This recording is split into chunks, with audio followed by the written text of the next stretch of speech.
All right. So, the moment you have all been waiting for, You can do something about this. everything you've been anticipating tonight, the reason why you live your lives, please help me welcome to the stage from Los Angeles, California, Devil Doll!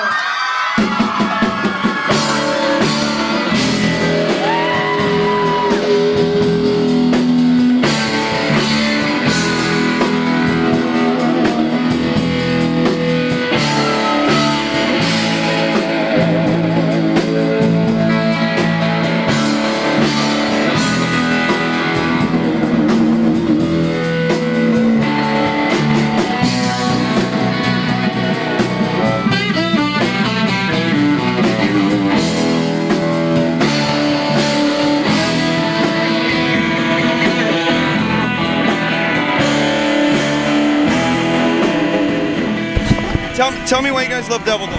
She's sexy. She's on lyrics. I love that she hates men. She's sexy. Her lyrics, we can relate to them. The music is so sexy. I love it. You just like swing your hips around, you know? I love her because she's hardcore and she's a mean, mean girl. Yeah. In a good way. Badass. Badass. She's the awesome. She's got the best songs, and they really relate to everybody.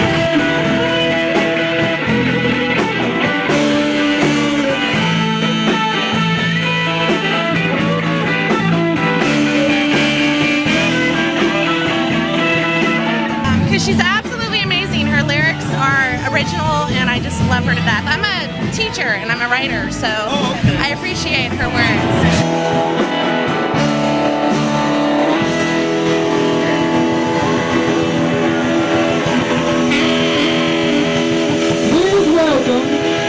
From Los Angeles, California, the wonderful, beautiful Devil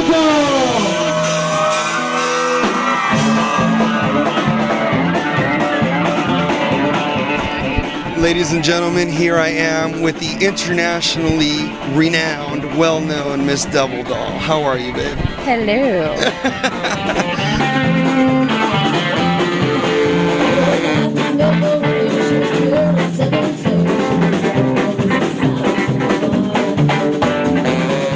Let's start off talking about you had a big European tour this year. Yes. Tell me about that. Let's talk about where you went and maybe some of your experiences on the road in Europe. Yeah, we did a couple weeks in Germany and a couple weeks in Spain. Okay. We hit like Switzerland, Denmark, and the Netherlands. So tell us about your experiences in Germany. How was the crowd out there? I love the German crowd. Germany treats its bands so well. We hear that a lot. American bands seem to love to tour Europe because they say that Europe treats bands the way they should be treated. Europe. I didn't say Europe. Okay, you didn't say Europe. Germany. You said Germany.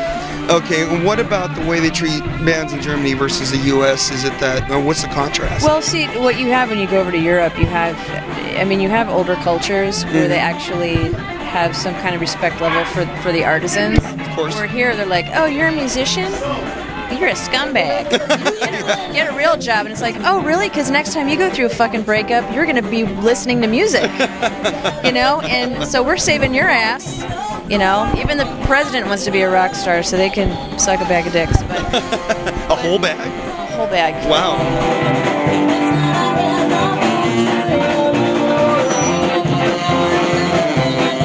But Germany, they're really great in Germany. They treat bands so well.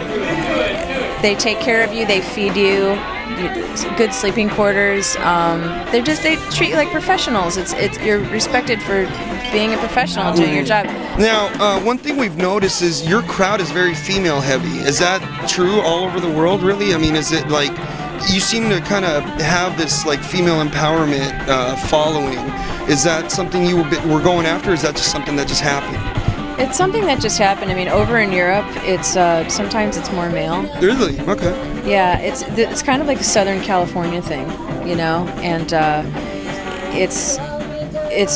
think because the nature of the music is it's not really rockabilly or anything. It's very retro. Not, yeah. It's very retro based, and we kind of pull from like Latin swing, lounge, jazz, punk rock. You're all over the place. Yeah, I just kind of made up my own genre, you know. But the lyrical content is very empowering for women, and it's very it leans that way. So women find a lot of identity, and when you in a lot of that retro style music, there's not a lot of strong identity for women. You know, it can be very, very silly, you know, and not really very important, and just kind of downplayed and sexist at times, you know. Yeah.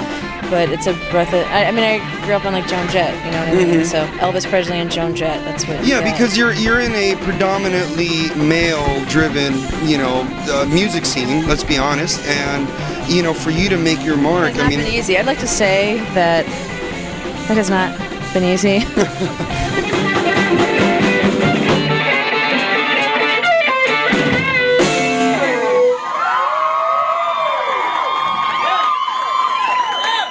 Well, hello, Los Angeles. How you guys doing?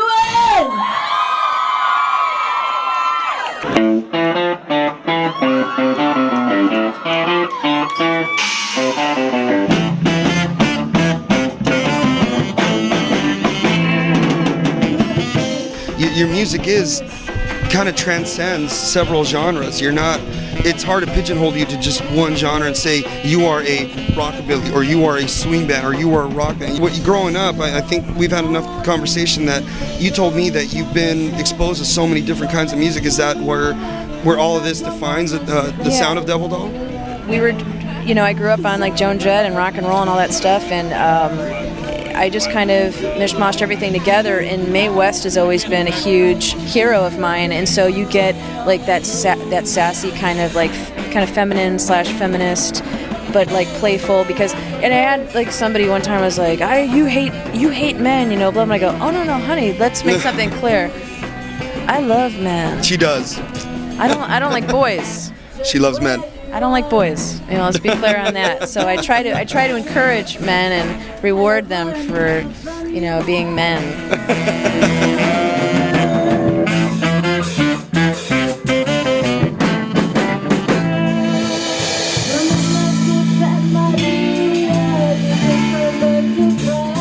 And I was gonna mention about the live shows. The live show, it's almost like you're getting a pseudo burlesque / you know, front woman thing, you know, that you got going on. You're very, your emotions are very fluid, and I mean, did you ever do burlesque yourself?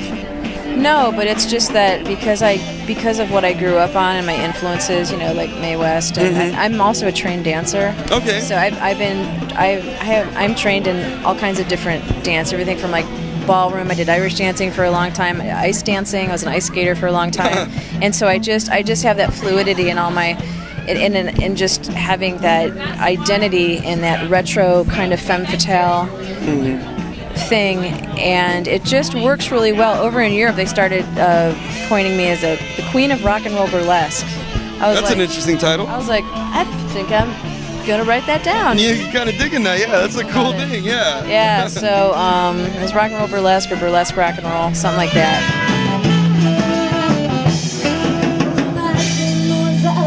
Let me ask you this: what has been one of the highlights of your career so far? You've been doing this for some time now. I'll tell you right now what the highlight of my career was when Joan Jett put a Devil Doll sticker on her guitar, and I think I blacked out for about 2 minutes. I was standing there on stage like this, and my friend was like, I tried talking to you for 2 minutes, you just wouldn't acknowledge me. Like, I went into a blackout.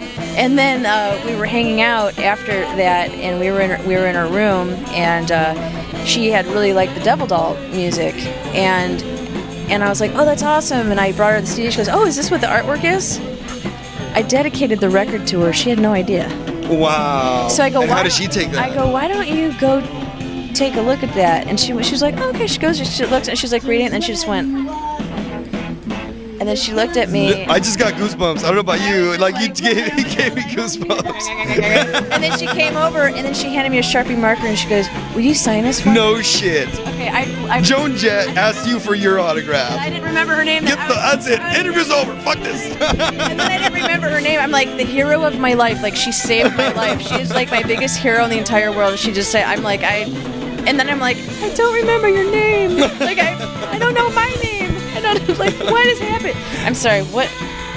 Really? Seriously? Yeah, it was really That's just amazing. it was really one of the coolest things that ever. For someone that you idolize to turn around and say, you know, I'm a fan of you, that's got to speak volumes about your music. Yeah, I was trying not to cry, and I was like, just act normal, Just act natural, act natural. normal. So I don't know if I was speaking incomplete sentences or. Hey, Mike, can you get the zebra rug out of the van so we can put this down?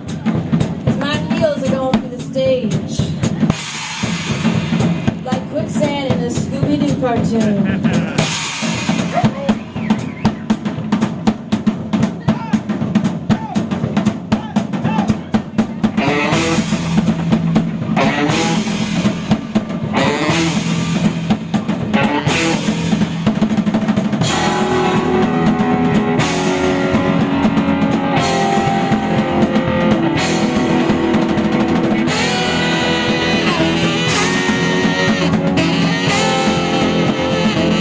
Well, let's wrap this up and say, where can people find Devil Doll, as if they need to know? Well, devil-doll.com is the official website. There you and go. we're on Facebook and Twitter. Twitter, I think, is Devil Doll Music. Facebook is under Devil Doll, and social networking is like, seriously, I gotta deal with this shit now. On top of everything else. but yeah, and you know, we're still doing some touring. We're working on a new record, and which There I you think go. may end up being like an outlaw country record. Ooh. And Take it a little different direction there. yeah, I'm gonna shove it straight up Nashville's ass. Ooh. And see what happens. Ah, I hope you In a spit on it nice way. first. In a nice way. Well, Devil Doll, I want to tell you, seriously, from all of us at Rebel Music TV, we appreciate all the love you've given us. You give us a lot of respect. You love what we do. You partook by interviewing bands for us at the Las Vegas Shakedown 2010. We look forward to seeing more of you, and you know, it's really an honor to see you doing what you do and love what you do, and your fans love you. We love you. Please do not stop. Keep fucking rocking our asses Thank off, you. please. You guys keep doing too. I love you guys. I will continue to work with you guys. Please, What you're doing. anytime. I mean, I know you've come by the house and just hung out, you know, so it's awesome. We love the amount of respect. We're not just fans of each other's work. We're also friends, and I love that and I I respect just love that. your dog. I just come over to hang out with your dog. I know. A shout out to my dog. Thank you guys so much. Devil Doll, ladies and gentlemen.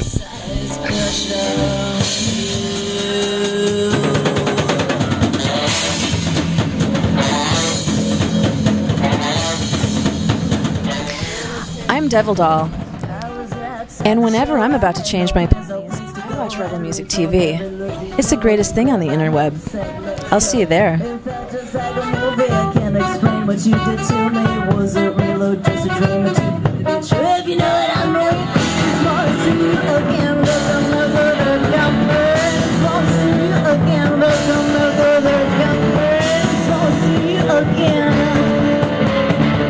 It's more to see you again, but I'll never come back.